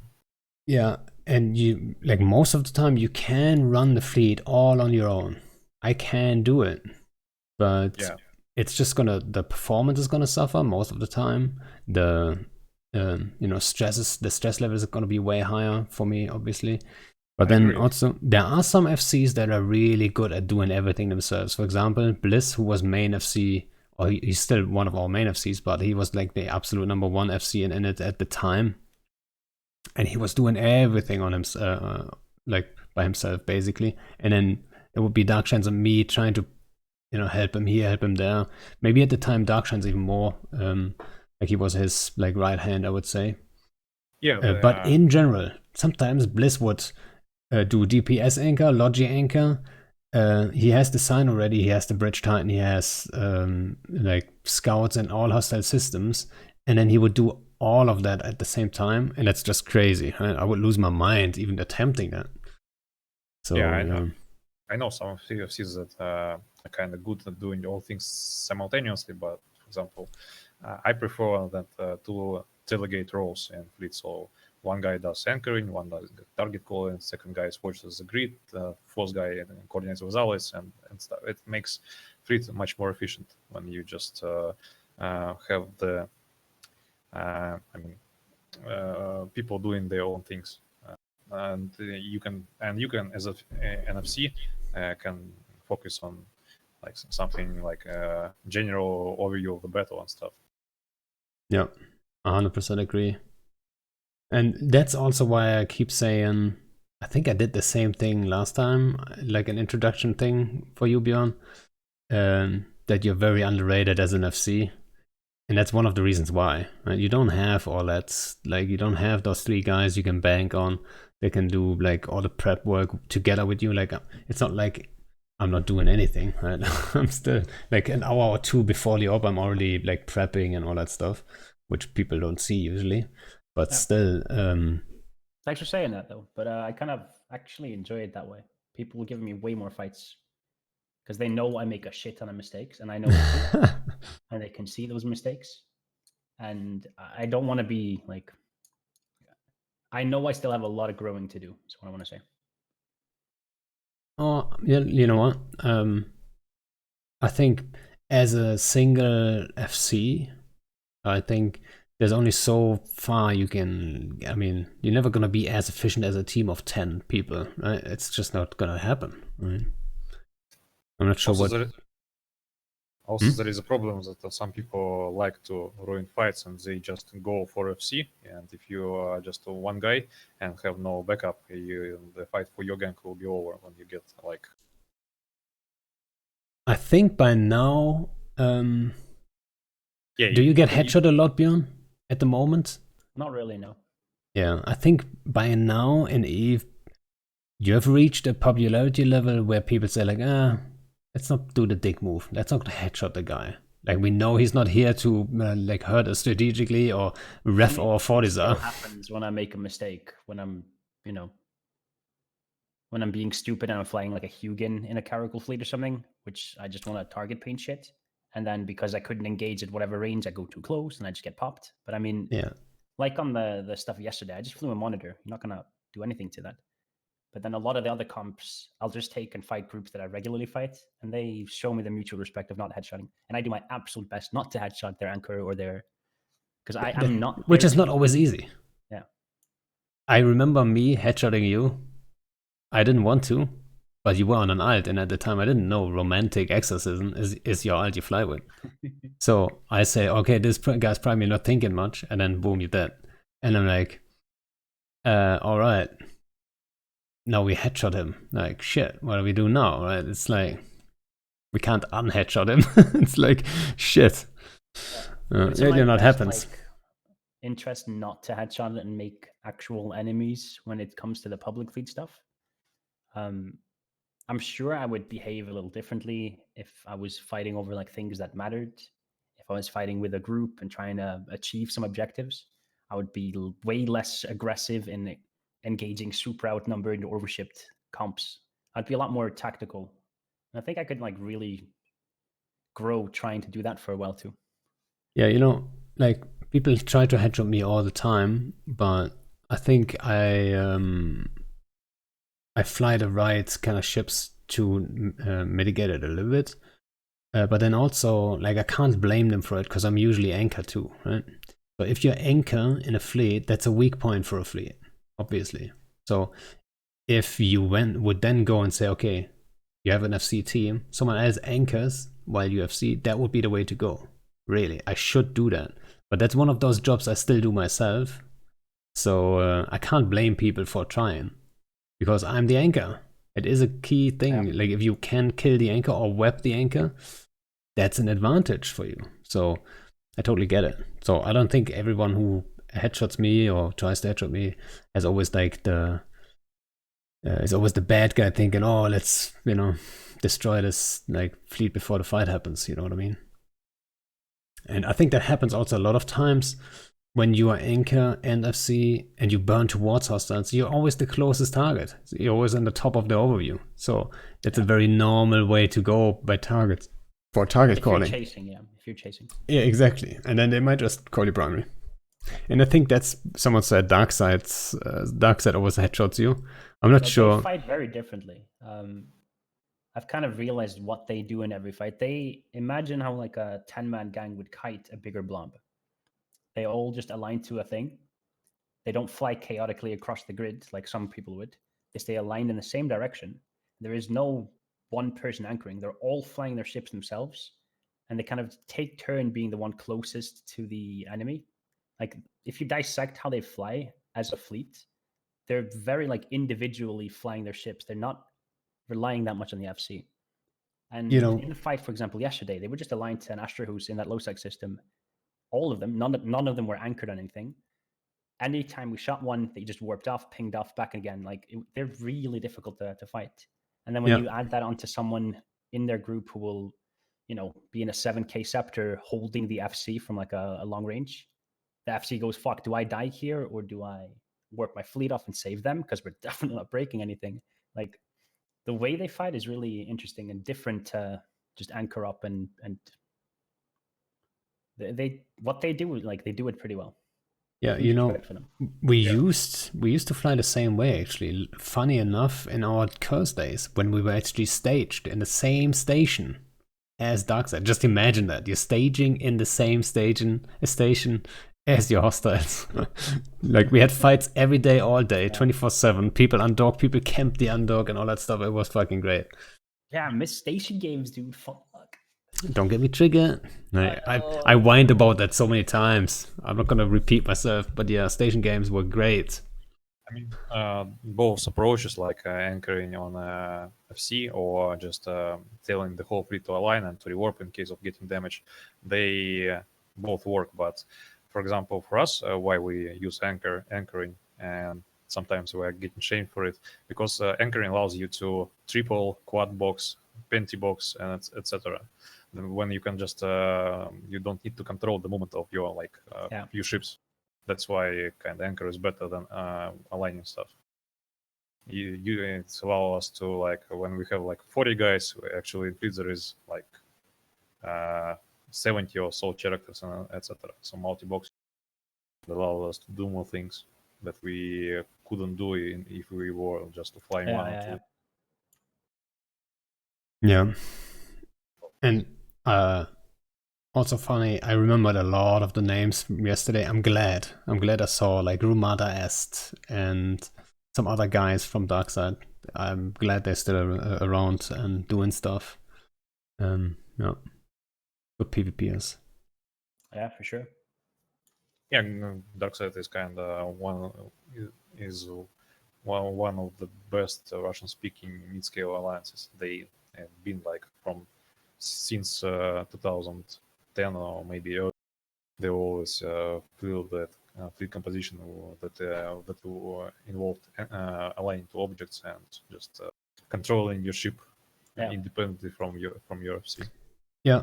When Init lost space like ages ago, I don't even know which year it was, 2012, whatever it was. We lost our space in MNC and so on, and then we had to find a new spot to to regroup. And we decided to go for Curse and then do mission running in Curse, which is still like underrated source of income. We were staging in the same station as Darkside, and they taught us a good few lessons, especially at the beginning. We had to become like we used to be not a bigger, but fairly sizable nullsec group, and then suddenly you become more of a mid-sized like group that can punch up. They taught us so many valuable lessons there, because like they were flying drakes too, like just like everyone else, but they were flying drakes with damps, because every single one of them was a little bit more experienced and more willing to put in that extra work and stuff. And they had a different approach to a couple things and stuff like this, right? So they were a little bit more efficient than we were. So yeah, I'm thankful for Darkside at the time. Maybe at the time I had a different opinion. I don't remember, but yeah, good dudes. Alrighty, guys. Do you have anything, like if anyone has any like questions he wants to throw in, put them into chat. I might just bring it up. Other than that, we are at 2 hours, so that's usually what I aim for. And I would say, if nobody has any questions, thanks a lot for coming on. It was a pleasure talking to you guys. And maybe we should do it another time. Yeah, it was a pleasure to have a chat today. When is Bjorn joining a real Kiki Stuka fleet? Anytime he wants. You've got an open invite. Thank you. We now got, like, for a long time we didn't have it, but now we got like our Mumble templings back, so I can get anyone on Mumble anytime I want, which is quite nice, without you having to and doing all kinds of weird stuff. I have a saber alt as well, dude. I'll do the whole filamenting. Yeah. I'll give you a date for that one. All right? Yeah. It's gonna be good fun. I'm actually like super hyped about trying that. It could be complete bullshit, right? No, but that's the fun part about EF2. You don't know exactly until you try. You have to try it first. All right. There's some love for Mutafakaz and Bjorn B for president. All right. Then, guys, thanks a lot for watching, and I would say see you guys on the next one. I'm probably not going to stream tomorrow, but Tuesday, 1500. Most likely. So, if you want to get notified, join the Discord. And see you guys around. See ya. See ya.